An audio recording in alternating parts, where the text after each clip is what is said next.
Welcome back to the News Hub here at WSJ Live. I'm Simon Constable. The Pope signals a greater acceptance of gay priests. What does it mean for the future of the Catholic Church? And why the change? Let's ask an expert. It's Fordham University Professor of Catholic Theology, Terrence Tilley, joining us again. It's back for a return visit. Thank you for being here, sir. Good to see you. So, popular trip. What did that accomplish, do you think?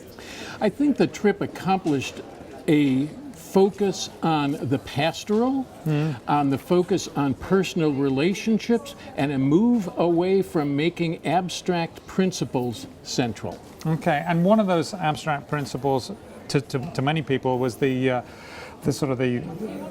attitude towards gay people, gay priests. And he's got a great point. Who am I to judge a gay person of goodwill who seeks the Lord? You can't marginalize these people. And that's been a view of a lot of people for a long time, but it's not come out of the Vatican, has it? No. It has come out that every person has human dignity and deserves respect and civil rights, and that includes gay and lesbian folk, of course. But what's different here is not a change in doctrine, but in an application of doctrine. You can be doctrinaire, or you can be merciful and generous.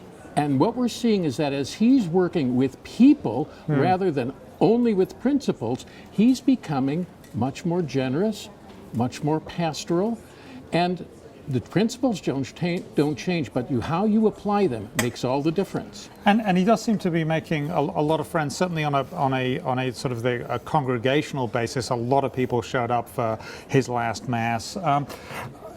There's a lot of controversy in the church. How does this change, this sort of attitude change that? It changes it in that people will be looking at how he deals with people and how he deals with issues. So it's going to be a different style, a different approach, and that'll make some people very happy and some people very unhappy. The rigid and doctrinaire will be unhappy, and the people who are in favor of mercy will be happy. Now, I mean, it is important that he gets people, or at least most people in the church, on board. Otherwise, they'll get pushback, right? I think that's right. And what he will get on board is probably 80%, because the church, at least in the United States, tends to be divided 15 to 20% very conservative, 15 to 20% very liberal, and then a mobile bunch in the middle. Okay. Now, the gay comments make an indication that is going to be less doctrinaire, but he also has some changes maybe in the thoughts about the way the church will treat women. He said, we don't have an adequate theology of women. You just heard a pope admit that he doesn't know something. Rome doesn't have all the answers. That's an interesting thing to hear. He also said that we have to enable women to work better in the church, and that's something that's nice to hear as well.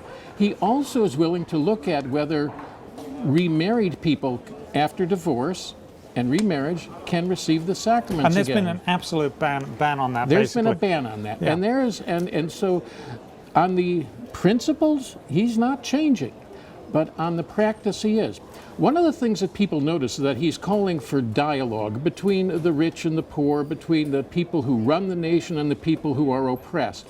And that's really important. But to engage in dialogue means that you have to enable the people who have no voice to have the wherewithal to talk. So he's not backing off, say, Benedict XVI call for redistribution of wealth.